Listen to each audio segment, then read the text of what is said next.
Alors, bonjour tout le monde. On est présentement au GP Santé, qui est partenaire du projet de podcast au niveau de la location de la salle. On est en compagnie de Devin Martel, qui est là à la technique avec nous autres pour la journée. Le projet de podcast, ça découle du Comité prévention des dépendances de la TUC, qui a pour but de sensibiliser, prévenir, informer, outiller la population. Nous, aujourd'hui, on est là pour les parents d'ados, donc on cible vraiment cette audience-là. On a divers thèmes. Le thème de ce podcast, c'est la vapoteuse et le tabac. Ouais. Et je suis Audrey-Anne, intervenante en prévention des dépendances à la Maison de Jeunes, qui est d'ailleurs porteur du projet. Et je suis avec Nancy. Nancy, je suis intervenante, co-gestionnaire et médiatrice à Équijustice au Saint-Maurice, qui est aussi connue sous le nom à la TUC de l'alter ego, là, parce que ça fait 30 quelques années que ça existe. Nous, on est un organisme de justice réparatrice et de médiation. Nos services sont gratuits, confidentiels. Tout ce qui est volet justice, bien sûr, et avec les acteurs au milieu socio-judiciaire. Mais tout ce qui est médiation est offert à toute la population pour la gestion de conflits et des outils de communication. Oui, puis ça, souvent, des fois, on le sait pas, puis c'est gratuit, puis c'est un outil que vous avez accès. Fait que vous avez des difficultés avec votre ado ou dans la gestion. Des voisins. Oui. Malheureusement, ça peut arriver. Ouais. OK. Puis là, aujourd'hui, comme je disais, notre thème, c'est la vapoteuse et le tabac. Oui. Donc, un point chaud. Oui, la vapoteuse, qui est un peu le fléau de notre nouvelle ère, comme l'était la cigarette traditionnelle dans les années 50. Ouais. Oui, puis on parle quand même du même produit. Oui, c'est ça. Juste sous un nouveau look, un nouveau format, si on veut. Mais oui, carrément. Mais oui, nouveau fléau cette semaine pour ceux qui ont... depuis au moins 7 à 10 jours, là, c'est très dans les médias. En ce moment, les vapoteuses, c'est partout au Québec. On entend parler à la TUC, il y a beaucoup d'inquiétudes par les acteurs, que ce soit les écoles, les intervenants, les policiers. En effet, il y a beaucoup de vapotage qui se passe à la TUC, mais c'est partout au Québec. Là. C'est vraiment un fléau au Canada. Ouais. Et justement, il y a des demandes, des exigences qui se font là, au gouvernement pour qu'ils agissent et qu'ils mettent finalement des lois puis des façons de suivre un peu plus sévèrement le côté vapotage. Oui. Parce que, comme tu disais, c'est la loi du tabagisme, c'est pour ça qu'on parle du tabac. Les cigarettes traditionnelles existent encore, c'est encore un problème, mais chez nos jeunes, pas aussi présent. Non. C'est vraiment le phénomène des vapoteuses. Oui. Et la loi du tabagisme dit qu'on ne peut pas vendre du tabac, les vapoteuses, à des moins de 18 ans. Ça ne dit pas consommer, comme tous les lois quasiment sur les consommations. C'est pas qu'on n'a pas le droit de le consommer, mais on n'a pas le droit de les acheter et de les vendre avant 18 ans. Ouais. Mais il n'y a pas le même encadrement que la cigarette. Puis c'est là qu'on a des problèmes. Oui, dans la gestion. Mais entre autres, c'est à ce niveau-là que le gouvernement a été interpellé au Québec parce que c'est une loi fédérale aussi. Le Canada se penche là-dessus, mais au côté provincial, c'est qu'ils ne savent même pas, puis ça a été comme dit dans les médias cette semaine, ils ne savent pas le nombre de boutiques de vapotage ou d'autres endroits qui vendent des objets de vapotage. Ouais. La quantité de nicotine dans les vapoteuses ne sont pas contrôlées. Tout ce qui va avec la loi du tabagisme, qui n'ont pas le droit de faire de publicité, ne sont pas supposés...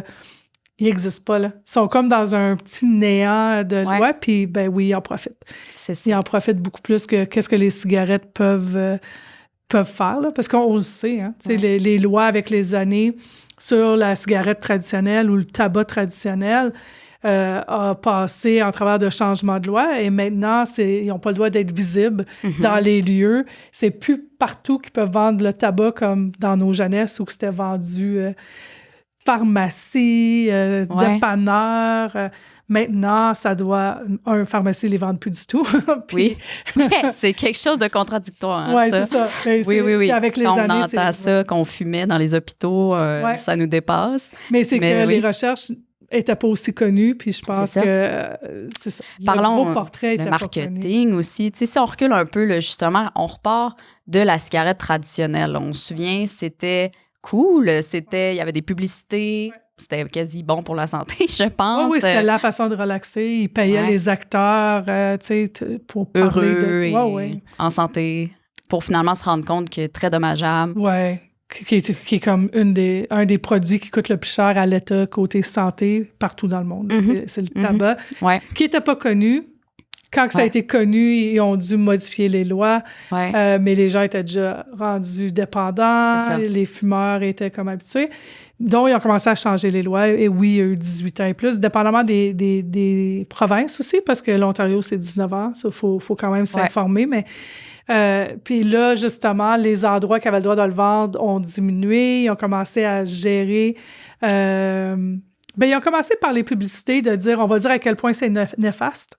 Si vous vous souvenez, là, les paquets de cigarettes, on voyait justement les dents noircies. Après ça, on voyait les cœurs, les poumons atteints de maladies. Quand ils ont vu que ça n'avait pas l'impact voulu, ils ont commencé à dire, OK, il faut enlever ça du marché courant. Puis, tu sais, c'est resté légal, mais c'est caché. Tu sais, c'était pas rien que sur des étagères tablettes, là, il doit y avoir... une porte en avant. Parce que ça peut plus être visible. Ça a passé beaucoup de changements. La vapoteuse, c'est quand même très récent. Faut pas oublier que ça a été créé pour aider les fumeurs traditionnels à arrêter de fumer. Oui, c'est ce qui fait un peu la banalisation aujourd'hui. Oui, parce qu'on disait, non, c'est un peu comme un médicament, un peu comme la Nicorette, la gomme Nicorette. Les patchs. Ou les patchs. Mais non.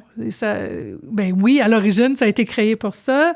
Puis, en disant, il va y avoir un programme pour aider à arrêter les fumeurs traditionnels avec la cigarette.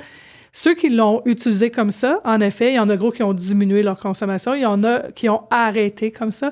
Puis je dis, il y en a, c'est pas tout le monde. Mais pareil, comme la Nicorette fonctionne pas pour tout le monde. Les Tylenol fonctionnent pas pour tout le monde. Tu sais, c'est adapté, il faut s'adapter puis trouver d'autres outils. C'est pour ça qu'on parle de plan aussi d'intervention quand on parle de cessation de fumage. Mais les vapoteuses sont sorties pour ça. C'est ça. Pour aider à diminuer la consommation de tabac traditionnel. Avec la mode, de la façon qu'on la prend, ça l'a attiré d'autres, les technologies. On veut pas, il n'y a pas l'odeur qui répugne beaucoup les jeunes. C'est quand on dit, tu te rends compte que tu fumes comme ton parent, que tu harcèles pour qu'ils arrêtent de fumer. Non, eux, l'odeur est dégueulasse. L'odeur après reste. Là, les vapoteuses n'ont pas l'odeur ou ça sent la fraise, la vanille. C'est ça, c'est attrayant, là. Un peu, ça me fait penser aux petits cigares qu'il y avait à l'époque, qui avaient comme une saveur là, sur le bout. Ça, c'est interdit maintenant. Mais là, on parle... Je crois qu'aux États-Unis, puis là, je ne veux pas me mentir dans la loi, peut-être que tu connais plus que moi, mais justement, on essaie, là, même au Canada, d'essayer de bannir certaines saveurs. Bien, ils essayent de faire appliquer la loi du tabagiste. C'est ça. Parce que les producteurs, vu que de cigarettes, ont dû enlever les saveurs. Il reste juste la menthol et la traditionnelle. Ils veulent que ça soit appliqué aux vapoteuses. C'est ça. Au Canada, il y a eu beaucoup de discussions avant le COVID. Il avait dit qu'il limiterait à quelques saveurs pour essayer de diminuer. Là, c'est un peu sur un point tablette là, en ce moment à cause du COVID, puis plein de choses ont été mis, mais c'est en relance. Et au Québec, justement, c'est des médias cette semaine parce qu'on demande au ministère de la Santé d'agir. On leur demande de mettre un plan d'action puis des stratégies pour gérer puis contrôler et faire appliquer la loi. On va voir s'ils vont diminuer, mais en effet, côté marketing, c'est comme ça qu'ils attirent les jeunes. Les jeunes ne savent pas toute la vérité, un peu plus, parce que, entre autres, même dans des écoles, mais à la TUC, nous, moi puis toi, puis Sylvain, dans le passé, on a commencé à en parler, de ne pas banaliser cette consommation-là de produits, parce que les jeunes disaient, il n'y a même pas de nicotine là-dedans, là, c'est pas comme les vraies cigarettes, qui n'est pas vrai. Au Canada, entre autres, il doit y avoir de la nicotine dans le produit, parce que c'est pour aider à diminuer les fumeurs, là, leur usage de nicotine. Je crois qu'il y en a qui n'en ont pas, mais je sais que qu'est-ce que les jeunes se produisent là, pour observer au terrain, la plupart ont de la nicotine. Puis ils ne savent pas tout le temps la force. Non, ils ne savent pas tout le temps. C'est réglementé nouvellement, c'est censé. Au Canada, on parle d'un 20 mg de nicotine par liquide. Si on explique un peu plus, mettons, pour ceux qui ne sont pas fumeurs ou qui n'ont pas été en contact avec ça, c'est vraiment un outil technologique, comme tu dis, semblable. Avant, là, ça ressemblait vraiment à une cigarette. Là. Je ne sais pas si tu fais la première génération. Là. Il ressemblait aux vraies cigarettes, puis après ça, il ressemblait aux stylos plus. C'est ça. Les e-cigarettes, ça. Puis là, ils sont beaucoup à la verticale. On les voit plus, là, l'aspiration se fait à la verticale. D'ailleurs, des fois, ils rendent ça attrayant pour les jeunes. Puis ça se cache facilement, là, versus un paquet de cigarettes. Ça ressemble à un stylo dans ton sac d'école, dans ton coffre à crayon. Ça s'échange. Ils ne savent pas toujours ce qu'il y a dedans. Ils savent pas qu'entre une saveur ou l'autre, la quantité de nicotine dedans peut varier, le niveau de pourcentage. Ouais. Ils pensent que c'est juste la saveur qui est différente. Ils comprennent pas l'équivalence tout le temps, puis on va en parler aussi tantôt, mais c'est vraiment, dans le fond, ils disent « Ah, ben non, il n'y a pas la même fumée, c'est pas... c'est de la vapeur d'eau. » C'est de la vapeur d'eau. Il faut remettre les pendules à l'heure là-dedans parce que oui, ça passe par un mécanisme de chauffer le produit puis qu'il y a des vapeurs, mais ces produits-là restent dans la vapeur puis c'est inhalé dans les poumons. C'est ça. Et là, c'est ça qui sort un peu plus là, dans les nouvelles puis dans les recherches. C'est que ça prend du temps à faire des recherches pour la santé. On commence à avoir des résultats et ils ne sont pas si bons que ça. C'est ça. Longtemps, on a dit qu'il n'y avait aucun problème, que c'était beaucoup moins pire que la cigarette, que ça n'avait pas les mêmes maladies, cancer. Et là, on commence à dire c'est pas vrai. C'est pas vrai. L'usage à long terme. Ben, même à moyen terme. Puis même à moyen terme. Parce que ça fait pas longtemps que ça existe, puis on a déjà quand même des statistiques. Puis on parle de jeunes, on parle de cerveau en développement jusqu'à l'âge de 25 ans que notre cerveau se développe. Donc, l'impact... très banalisé des jeunes. D'ailleurs, tu sais, on fait des ateliers, puis des fois, ils vont dire, ben non, c'est juste la vapeur d'eau. Mais c'est quoi qu'il y a dans le E-liquide, justement? Le E-liquide, qui est la petite cartouche qu'on va re-remplir. Ouais, il y a de la nicotine. Et autres. Étant produits chimiques aussi. Tu sais, qu'on peut retrouver dans des détergents que j'avais vus ou des trucs comme ça. Fait que c'est un peu ça qui quand même se ramasse dans les voies respiratoires. Puis, puis souvent, les gens, dans les plus vieux, on commence à l'entendre, même localement. Tu sais, je pensais que ça n'avait pas d'impact. Puis là, avec la COVID, on revient à la COVID, mais c'est que tout le monde était moins actif pendant une période, quand il y a eu plus d'isolation, puis d'isolement, puis il n'y avait pas de sport d'équipe, puis il n'y avait pas de... Il y avait de l'ennui, là. Il y avait de l'ennui. Il y en a qui ont commencé à vapoter plus. Pour plein de raisons. Le côté social est numéro 1 qu'on voit, qui était là pour la cigarette dans le temps. On l'entend maintenant. C'est vraiment un aspect social avec les amis. Tout le monde le fait. C'est cool. C'est cool, c'est ça. Ça fait partie de leur culture. Mais là, les sports ont recommencé. Et là, tu sais, j'ai des gens qui disent « Hey, j'ai pas le cardio que j'avais. Je pensais pas que je serais à bout de souffle comme ça. Je pensais pas. » Puis le jeune pensait pas que ça aurait un impact sur sa santé physique. Puis que là, quand il regarde tout le reste, c'est ça qui a un impact. Quand il dit « Ah, mais j'ai recommencé à dormir mieux, à manger comme mieux, j'ai retourné à mes sports. » Là, il commence à faire plus le lien du vapotage. Mais longtemps, il disait « Ben non, il n'y a pas de risque. » Eux-mêmes commencent à le voir, même si on leur dit qu'il y a des recherches. Des fois, entre eux, quand ils disent « Ah, et lui, il a comme plus de souffle, là, comme comparé avant. » Ça, oui, ça a un impact. On n'a pas encore toutes les recherches, puis il ne faut pas oublier, même la cigarette traditionnelle, on l'a dit, elle a passé beaucoup d'années avant de voir que ça rendait dépendant, de mettre des lois dessus, puis tout ça. Espérons que ça soit plus rapide, là. Oui, c'est ça. Que ça ne cause pas autant de dégâts à la santé. Mais c'est ça. C'est un phénomène qu'il ne faut pas banaliser. Non. Puis c'est important de savoir, la loi est là, puis c'est 18 ans et plus pour acheter et avoir le droit de le vendre. Oui. Puis il y a un peu la loi aussi de le commerçant aurait le droit, un peu comme l'alcool, puis on va en parler dans un autre podcast, mais où s'ils savent que l'adulte achète pour un mineur, légalement, ils n'ont pas le droit de le vendre. Est-ce que c'est appliqué? Non. Puis on le sait, puis ça a sorti des médias, puis tout ça, mais c'est important de savoir que la loi est quand même la même que le tabac. Ils réussissent à s'en procurer parce qu'on a juste à passer devant l'école secondaire et on n'a pas besoin d'être aveugle pour le voir. Là, ça vapote. Ça nous en parle. c'est ça. Nous, on offre d'ailleurs des ateliers. Je sais qu'il y a d'autres enseignants qui vont faire des interventions précises pour ça. Oui, à il y la a maison de jeunes aussi. un programme aussi qui était instauré là, depuis l'automne, qui remplace la gang allumée dans le temps avec le tabagiste. Puis je sais que toi, tu fais partie du comité pour Champagnat. Oui. Mais oui, il y a beaucoup de choses qui se mettent en place pour la sensibilisation puis la prévention, parce qu'on se rend compte qu'il y a eu une grande banalisation de ce produit-là qui n'est pas si banal, finalement. Qui n'est pas si banal, puis qu'il se crée des dépendances. Ouais. Puis c'est d'ailleurs un mythe, hein, tu sais, souvent les gens disent « Ben non, moi, je suis pas dépendant. Tu sais, gars, si j'étais dépendant, il me dit, si j'étais dépendant, je serais déjà dehors en train de la fumer. Tu sais, je peux prendre des pauses. » C'est vraiment...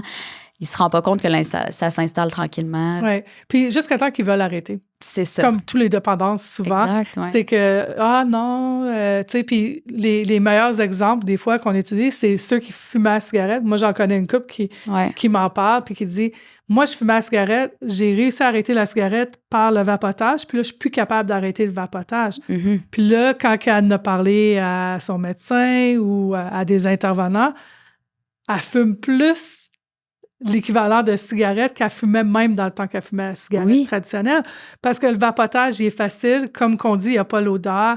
Il n'y a pas, il y a pas le... Tu sais, la semaine passée, le moins 40 quelques, là. Ouais. Puis de dire, il faut que je mette mon manteau, mon foulard, des mitaines, il faut que j'aille mon lighter, il faut que j'aille la cigarette, puis que je me tape d'être dehors parce que les lois sur le tabagisme fait qu'on n'a pas le droit de fumer dans nos endroits de travail. On n'a pas le droit de vapoter non plus en passant. Oui. Mais il y a des employeurs qui disent, j'applique ça comment? Parce que on me dit, mais ça sent pas, puis personne ne va le savoir. Ouais. Mais il y a des gens qui vont aller dans les salles de bain ou, tu sais, on a des jeunes, là, qui se cachent puis prennent une petite puff vide. Mais quand tu es à faire ça, l'habitude, c'est qu'il y a une dépendance qui est comme installée. C'est comme quand tu peux pas attendre. Mais c'est ces gens-là qui disent, hey, après tant d'années, j'ai réussi à arrêter la cigarette. Et là, c'est encore plus dur d'arrêter le vapotage. Bien, souvent, c'est parce que, justement, ils fument plus, ils vapotent plus qu'ils fumaient la cigarette. La quantité de nicotine est peut-être plus élevée que dans les cigarettes qu'ils fumaient. Mm-hmm. Il y a plein de raisons, là, dans les ingrédients aussi, qui causent une dépendance. Puis là, qui disent, OK, ben là, moi qui n'ai pas voulu passer par les timbres la première fois, j'y réussis pas tout seul. Puis qui, là, sont en train de mettre en place les patchs puis les autres outils pour cesser parce qu'ils réussissent pas. Parce que la base est la nicotine est encore présente. Puis, tu sais, juste pour vous donner une image qui est quand même forte, qu'on parlait avec les jeunes, que ça justement, ils ont eu un petit moment de « Ah, je savais pas » parce qu'ils dissocient ça, là. Cigarette traditionnelle, pas la même affaire. Fait que là, quand je leur dis, au niveau de la nicotine, un E liquide, en moyenne, ça prend environ 4 jours un fumeur de vapoteuse à terminer. Ça peut être plus, ça peut être moins, mais en moyenne, 4 jours. En termes de nicotine, le 20 mg, qui est la quantité légale Canada, mais qu'on sait qu'on en trouve avec plus de pourcentage sur le marché noir et compagnie, bien, on parle de 30 cigarettes. Fait que si tu le divises dans ton 4 jours, tu as fumé comme 7,5 cigarettes par jour. Oui, puis tu penses que tu en as fumé peut-être une par jour. Exact. Parce que tu te rends pas compte, ta cigarette, tu la vois se terminer, mais ton E liquide, là, que tes puffs, c'est différent en termes de... Fait qu'ils s'en rendent pas compte, mais en termes de nicotine, on parle quand même de 30 cigarettes en 4 jours, qui est un paquet, dans le fond. Fait qu'au final, t'es un fumeur, là, tu sais, vraiment. T'es plus un social ou un explorateur ou, de temps en temps, le social. Le social vient qui est quotidien. C'est ça. Puis justement, pour ceux qui vont peut-être avoir vu les articles de journaux, mais la dame, je pense qu'elle est aux États-Unis, mais elle fumait, elle était rendue quasiment à pas un cartoon, voyons, j'ai plus le mot, la dose, dans le fond, de cigarette, elle était rendue quasiment à une quotidien. Parce que là, elle est en télétravail, elle le faisait au social, elle vapotait. 30 cigarettes par jour, dans le fond, tu sais. Puis souvent, les gens te disent, est-ce que tu fumes? Non, je vapote. Pas le même. Ils font la différence. C'est ça. Mais dans le fond, c'est du tabagisme. C'est ça. C'est la nouvelle génération, c'est les nouvelles façons de faire. Mais l'impact est quand même sur la santé pas aussi banal qu'on pensait. Non, c'est ça. On a de plus en plus de personnes qui ont des problèmes pulmonaires. C'est sûr que les études vont démontrer plus à long terme, mais quand même que le fait qu'il y a des gens qui sortent publiquement pour dire « Hey, on m'avait dit qu'il n'y avait pas de trouble. Je me suis ramassée à l'hôpital. La jeune dame, là, début trentaine, Elle a été quand même intubée comme pendant 2-3 semaines parce que ses poumons étaient comme atteints. Oui, mais j'ai comme pas tous les détails, là, parce qu'ils donnent pas tous les détails médicaux, mais ils ont quand même eu peur que s'ils l'intubaient pas, elle passait pas en travers. Là.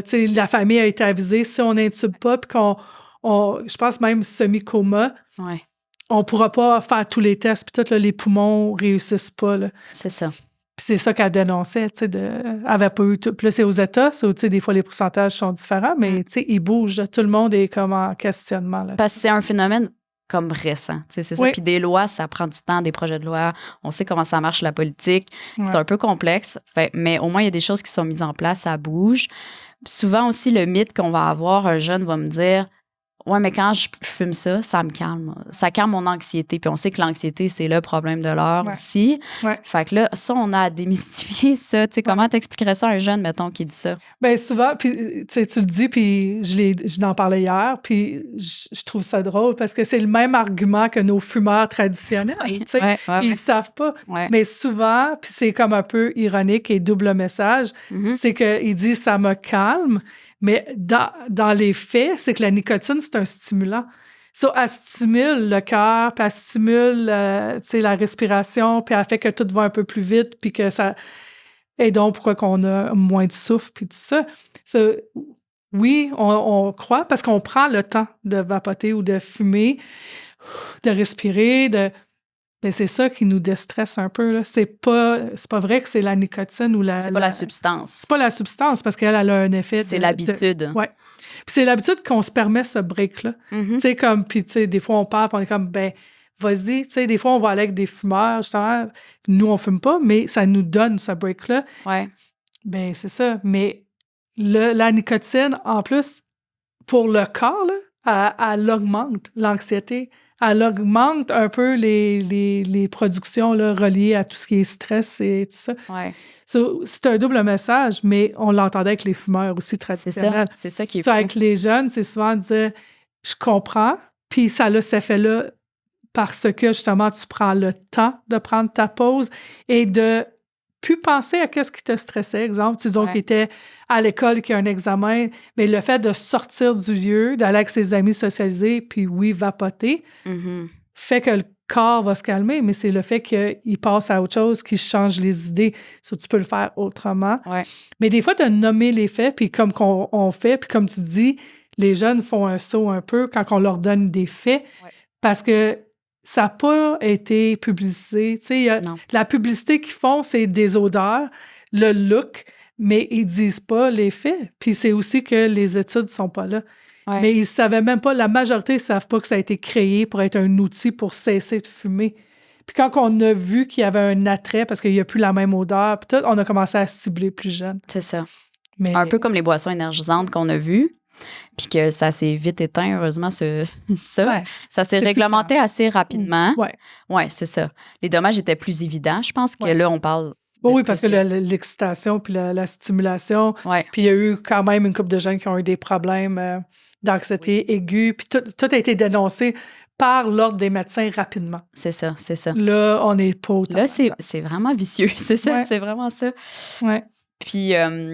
en termes de loi, justement, tu sais, au Canada, c'était depuis 2 ans pour le droit de faire de la pub et tout. Mais justement, je regardais un film sur Netflix, banalement, en fin de semaine, qui s'appelle, je sais pas en français c'est quoi, mais Glass Onion, tu sais, avec des stars américaines connues, là, lui qui a fait James Bond et compagnie. Puis, c'est fou, tu sais, c'est des choses que nos jeunes ont accès assez facilement. Netflix. C'est un film d'action, comédie. Oui, exact, très divertissant, correct, mais beaucoup de pubs. Il y a d'ailleurs eu une actrice jolie, tu sais, qui s'habille bien et tout, qui, on voit une scène qui vapote. Pour déstresser. C'est ça, comme avis. Puis même un autre que c'était un kombucha alcoolisé, alcal. Puis après, elle a dit non, je sais que je bois pas d'habitude, mais ça me fait sentir bien. Puis on parle même de c'est quelle star qui a parti son kombucha alcoolisé. Il y a des pubs comme ça. Puis il y en a de plus en plus dans les séries que nos jeunes écoutent. Oui, puis pourtant, ils ne sont pas supposés de faire du branding, qu'on appelle en anglais. Là. Ce côté marketing-là de produits réglementés. Puis en même temps, en tout cas, il faudrait faire la recherche, puis je m'avance peut-être un peu, mais sont faits aux États-Unis, c'est pas les mêmes règlements qu'ici. C'est ça, exact. Puis on y a accès. Ouais. On y a accès pareil par la plateforme. Puis là, on parle pas de YouTube, mais tu sais... Non, c'est un usage normal. Les compagnies de vapoteuses vont faire affaire avec des influenceurs qui vont vapoter, ça a l'air cool. On a juste à penser à ceux qui avaient fait la fête dans le Sunwing. Parlez-en bien ou à mal, parlez-en. Mais nos jeunes ont accès à ça, puis c'est là que c'est banalisé. C'est comme, je m'identifie, lui, c'est cool. Puis même de plus en plus, on espère que ça fasse le même effet avec la cigarette traditionnelle. Oui, parce que c'est un turn-off, là. Excusez l'anglicisme, mais pour eux, c'est comme arc. Oui. Quand que j'ose, tu sais, puis je le dis tout le temps, mais oui, mais tu sais, il y en a qu'on connaît, on est à la tuque depuis tantôt qu'on parle, le monde se connaît, mais tu te dis, je sais que tu fais des speeches à ton père ou à ta mère pour qu'ils arrêtent de fumer la cigarette. C'est connu, tous les impacts, tous les risques, tous les dangers avec la cigarette traditionnelle. Puis quand je leur dis, mais tu utilises un produit à la base qui est la même chose, mais juste sous une nouvelle forme, ils sont comme, arrête. Ben non. Tu sais, mais oui, tu sais, puis quand on commence à donner effet. Oui, ça prend les chiffres. Parce que même si on leur dit ça, ils ne nous croient pas au début, là, tu sais. Ben non, puis il n'y a pas de marketing, puis il n'y a pas, mais il faut qu'ils arrêtent d'avoir une banalisation, puis il faut voir qu'est-ce qui va être mis en place, mais c'est ça. Là, je suis un parent, je suis à la maison, je nous écoute, puis là, je dis, OK, je fais quoi avec mon jeune? Tu sais, mettons, mon jeune en termes de prévention, à quel âge que j'y parle de ça, tu sais? Parce que nous, on voit de la consommation, malheureusement, au niveau primaire. 5e, 6e année, il y en a. Ben, je pense que, tu sais, il n'y a pas d'âge pour ouvrir les communications. So, tu sais, si c'est des sujets que vous parlez, puis que, justement, je ne sais pas, il y a un grand frère ou une grande sœur ou même un parent qui consomme, bien, d'ouvrir les portes sur les sujets ne sont pas mauvais. C'est juste qu'il faut que le matériel soit vraiment adapté à leur âge. Tu sais, il ne va pas parler à un enfant en 6e année comme à un finissant. Oui, c'est ça. Ils ne comprennent pas, puis la manière qu'ils vont interpréter, puis tout ça. Mais, en effet, tu sais, dépendamment des spécialistes, vont dire on fait très attention aux jeunes, mais quand on sait que ça les touche, que leurs amis le font, bien, c'est d'ouvrir le sujet puis de dire toi, t'en penses quoi de ça?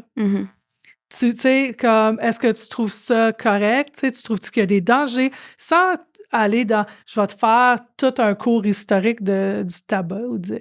Mais c'est d'ouvrir, de dire tu sais, y en a-tu à l'école? Tu sais, y en a-tu tant que ça? On sait que, comme à Champagnat, là, mais on sait quand même que le passage, puis on en a parlé dans un autre podcast, mais entre le primaire et le secondaire, cette année-là, c'est l'année de on s'aventure, on a hâte d'être un grand. C'est rien que de parler de on sait que ça existe, puis pas rien qu'à la tuque. Puis tu vois ça comment? T'es-tu curieux? Puis là, au pire, dire, mais tu sais que c'est la même chose que la cigarette. D'utiliser ça, Parce que, tu sais, quand nos jeunes disent « Ah non, puis ça, c'est dégueulasse », mais OK, il n'y a pas l'odeur, puis il n'y a pas, mais l'impact est quand même là. C'est juste que oui, malheureusement, ça passe des fois un peu plus inaperçu avant que le parent... Mais sinon, c'est aussi de voir, tu sais, la loi, t'as connais-tu? Tu sais, t'as pas le droit de l'acheter, ils n'ont pas le droit de te vendre. Moi, je te le dis. Si, comme parent, vous dites ma responsabilité puis mes valeurs et je te n'achèterai pas, tu penses que tu vas faire ça comment? Tu sais, c'est comme des portes parce qu'en tant que parent, en effet, s'ils n'ont pas le droit de l'acheter avant 18 ans, est-ce que vous allez le permettre ou pas? Est-ce que c'est un peu comme l'alcool, là, tu sais, mais c'est des discussions à avoir. Mais sinon, où est-ce qu'ils vont se le procurer? Puis, es-tu prêt à peut-être être dans le trouble? Là? Tu sais, si, C'est ça, parler un peu des conséquences, moi, parce que tu peux avoir une saisie. C'est ça, à l'école, on l'a vu, il y a des saisies des fois, mais c'est aussi comme parent. Tu sais, moi, je ne vais pas tolérer ça. Tu n'auras pas le droit de vapoter dans la maison. Là. Ça, c'est à vous à décider, c'est vos règlements, c'est vos valeurs, tout ça. Tu sais, mais oui, de commencer une discussion, de ne pas attendre d'en trouver. Mais c'est surtout aussi de savoir c'est quoi la raison de la consommation. Puis ça, c'est pour toute consommation. C'est ça. Mais c'est de dire pourquoi mon jeune aurait ce désir-là ou ce besoin-là qui se pense avoir un besoin d'aller vers ça pour se déstresser, par exemple, tu sais, ou pour faire comme les autres. Fait que là, c'est un peu de parler d'affirmation personnelle, de dire qu'est-ce que tu pourrais dire pour dire non, dire que ça ne t'intéresse pas. Résister. Puis on en parle souvent en classe. On donne des moyens aux jeunes, mais on peut en parler. Surtout, justement, Ils vont passer devant l'école. Il va avoir justement, pendant une pause, il y a un nuage de vapoteuse, par exemple, devant l'école, dire « Ah, tu vois ça, tu vas y être confronté l'année prochaine.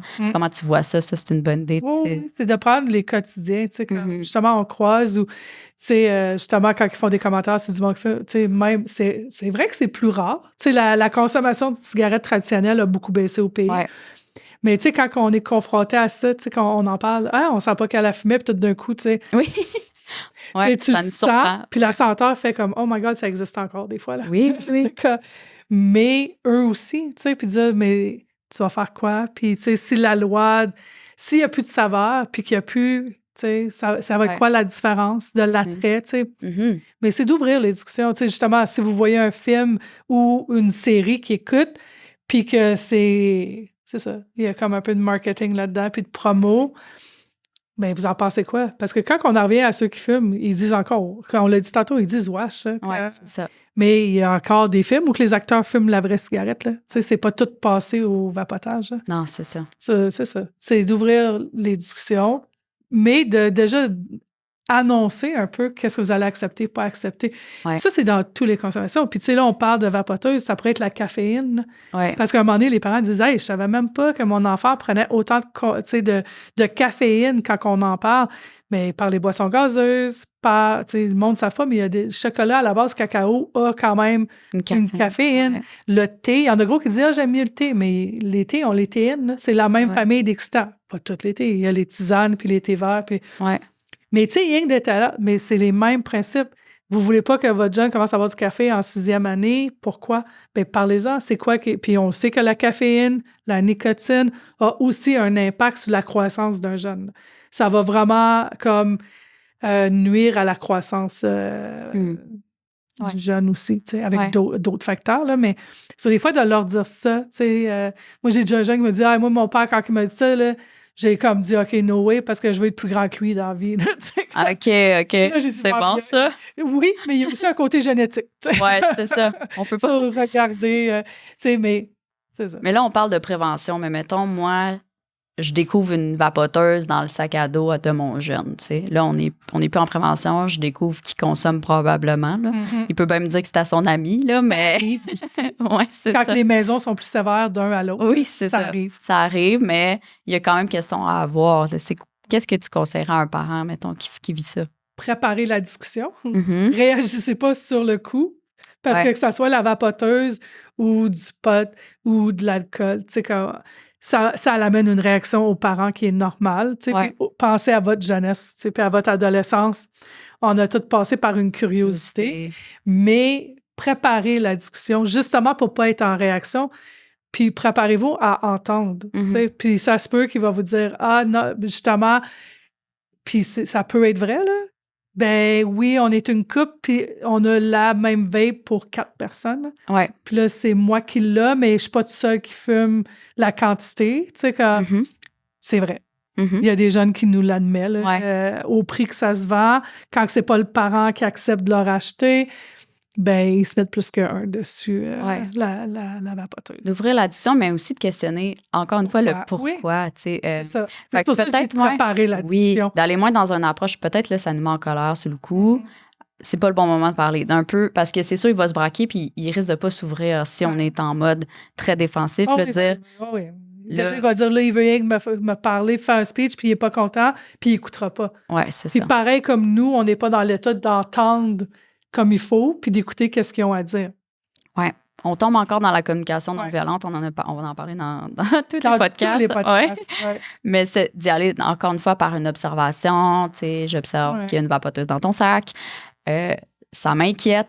J'aurais besoin de comprendre. J'aurais besoin que tu t'exprimes, puis qu'on ait une discussion ensemble ouverte, qu'est-ce que tu penserais qu'on en discute ensemble, qu'on aille au resto, qu'on crée un moment, qu'on en parle. Puis écoute, je veux pas tomber dans... Mais c'est sûr que ça m'inquiète en tant que parent, parce que savais-tu que... Parce que c'est important de parler des risques, c'est quand même notre rôle en tant que parent. Oui, parce que c'est ça, il existe les risques qui sont peut-être pas aussi connus. Donc, pourquoi des fois préparer que ça soit là-dessus? Ou, tu sais, justement, j'ai un parent qui m'a déjà dit, c'est la caféine.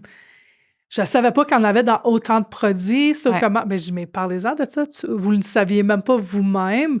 Là, vous trouvez qu'il en boit plus qu'avant, qu'il est plus anxieux, mais il y a des troubles d'estomac parce que la caféine peut nuire à la... Amenez-le. C'est votre inquiétude. Puis déjà qu'il est anxieux de nature, la caféine n'aidera pas. La vapoteuse n'aidera pas. Mais c'est ça. C'est de voir qu'est-ce que vous voulez avoir comme renseignement, puis qu'est-ce que vous voulez donner comme information, mais comme message qui va être accepté ou pas, si ça va contre vos valeurs, croyances. Des fois, il y en a qui vont me parler, dans notre religion, comme à la TUC, des fois, on dit, il n'y a pas de temps de religion, ou, oui, quand même. Oui. Puis des croyances différentes, puis des valeurs, mais dont en parler. Oui. Oui. Puis au niveau du cycle de la dépendance, là, c'est quelque chose qu'on dit souvent dans notre jargon d'intervenant, mais c'est pareil pour tous les dépendants. C'est cette espèce de principe qu'on vit un inconfort, un élément déclencheur. Par exemple, je me chicane avec mon chum, je suis stressée, je veux me soulager rapidement, je consomme, peu importe la substance. Là, on parle de tabac ou vapoteuse. Puis ensuite, ça me calme temporairement. Et quand je revis une difficulté, c'est mon même schéma et là, je tombe dépendant que c'est mon outil principal. C'est la solution au problème. C'est à la base, tu l'as pris pour socialiser, mais à un moment donné, c'est ça, tu as une chicane. Mon examen me stresse, j'ai besoin de me calmer avant. Je vais aller vaper. Ça devient un peu notre outil puis notre solution. Puis c'est là les risques de tomber dans la dépendance. Puis on sait qu'à l'adolescence, à cause de tous les changements d'hormones, tous les changements de croissance, l'ado est plus fragile aux dépendances.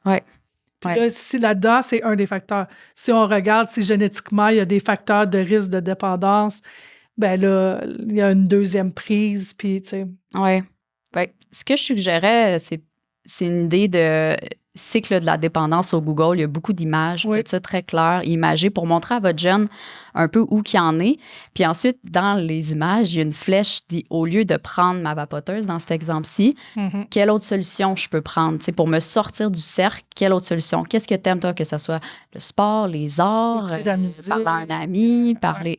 Fait que là, c'est de l'amener à faire ses propres recherches pour essayer de réduire justement sa consommation. On peut y aller tranquillement. Puis si on sent qu'on a vraiment besoin d'aide, là, on parle de tabac ou vapoteuse. Pour aller voir le côté médical. Côté médical, on parle de ça. C'est sûr que nous, on peut donner des conseils puis des petits plans d'intervention. Mais si on croit qu'il y a dépendance, puis il y a tout le côté médical, puis eux, ils ont leur programme aussi pour cessation de fumage. Surtout dépendamment de l'âge, il va avoir besoin d'un ajustement. Fait que ça se dirait, tu sais, qu'est-ce que tu en penses? Tu sais, quand on parle de communication non violente, on termine toujours ça par une demande concrète et négociable après avoir observé, nommé ses sentiments, son besoin. Mais j'ai besoin d'être rassurée par rapport à ce que ton cerveau qui est en développement soit sain. Tu comprends qu'en tant que parent, c'est mon rôle, je tiens à toi. Mais on pourrait prendre rendez-vous avec le médecin, notre médecin, ton médecin de famille, puis on va regarder pour essayer de arrêter de fumer, de vapoter. Puis ensuite, on a aussi Don Rémy qui est... un centre de réadaptation. Oui, exact. Qui est en lien avec le CIUS quand même. L'hôpital aussi peut faire les références. Oui. Mais tu sais, soyez pas surpris qu'il dit non au début. Là. Oui. J'ai pas un problème, non, je veux pas aller voir le médecin. Mais c'est de pas fermer les portes. Oui, c'est ça. Parce qu'il va avoir entendu quelque chose. Puis tu sais, comme humain, c'est normal de au début faire non, j'ai pas un problème. À part s'il s'est rendu compte lui-même ou elle-même que oui, ça a un impact. Il faut juste pas fermer les portes parce que, on sait, là, puis même chez les fumeurs traditionnels, ça prend plus qu'une tentative d'arrêt des fois. Mais le plus jeune qu'on commence ces discussions-là, puis à leur trouver d'autres outils, parce que je vous dirais, il y a le côté social, puis il y a beaucoup de côté de gestion d'anxiété, là, puis stress chez nos jeunes, puis encore plus depuis la COVID. C'est de leur rappeler qu'ils ont d'autres alternatives avant l'examen ou après une chicane ou un conflit, que c'est ça. Puis tu sais, ça peut être le sport, va te défouler d'un sport, écoute ta musique, ta chanson favorite, écoute un vidéo sur YouTube, va lire. Des applications de méditation, de méditation. Le petit bambou et compagnie. Oui, puis même des tu sais, les balles anti-stress. Tu sais, il y en a plein. Puis des fois, c'est des rappeler. Puis déjà, ils vont l'appliquer. Ils diront peut-être pas qu'ils l'ont appliqué. Nous, on va peut-être le voir, mais eux-mêmes vont voir comment ils ont géré d'une fois à l'autre. Ça va être les aider. Puis si on arrive encore une fois avec un discours beaucoup plus ouvert dans notre intervention avec notre jeune. Puis c'est sûr, agir comme modèle, on n'en parlera jamais assez. Mais si on dit à notre jeune de ne pas vapoter, puis on vapote, ben, c'est sûr, j'encouragerais à essayer peut-être de réduire ça ensemble, de faire quelque chose ensemble. Oui, en effet. Parce que des fois, on a des jeunes qui nous disent, ben, c'est la vapoteuse à ma mère. Ou, ça ne veut pas dire que le parent est au courant. Non, ça veut dire. L'ont pris. Mais ça, des fois, on fait comme, OK. En effet, il pourrait y avoir un plan ou des discussions jumelées on le fait comment ensemble. Puis nous, à titre d'intervenante en prévention des dépendances, Nancy à la TUC High School, puis moi à l'école Champagnat les jeudis, puis il y a aussi ma collègue Geneviève Frigon qui est là, temps plein à l'école. On a des outils justement pour accompagner les jeunes dans leur réduction des méfaits. Puis aussi, on les réfère aux besoins ailleurs. Exactement. Fait qu'il y a ça. Puis toujours nous écrire aussi par le Facebook, le Messenger de la Maison des Jeunes. Si vous avez d'autres questions, on est habitué de faire ce projet-là en live. Là, on n'est pas en live. Fait que si vous avez des questions, écrivez-nous. Puis on les partage, nos outils là, avec les parents. Vous allez pouvoir réécouter ça plus tard. Des fois, on va dire, il y a tel outil, il y a telle affaire. Il y a des films, il y a des chansons, il y a toutes sortes d'affaires qui existent pour ouvrir des discussions. Là. Ça, puis on les partage. Oui. Puis, encore une fois, il y a la ligne parent. Oui. Sur Google, ligne parent, vous allez trouver un numéro, donc des intervenants 24/7 qui peuvent autant vous répondre en clavardage que par téléphone. Fait que ça vaut la peine. On a une petite question. Puis 811, option 2. Exact. Ouais. Option 2, c'est important de le dire parce qu'il y en a gros qui ne savent pas. Oui. Ils pensent à info santé, mais non, il y a info psychosociale aussi. Oui. Puis ils vont répondre autant aux intervenants que des fois, on se questionne que pour un parent qui dit... Mon jeune vit quelque chose où j'ai besoin de ventiler, je viens de vivre de quoi à job, puis avant de rentrer chez nous. Oui. Puis c'est tout confidentiel, ça aussi. Et gratuit. Super. Fait que je pense que ça clôt notre sujet pour ce qui est de vapoteuse tabac. Parfait. Super.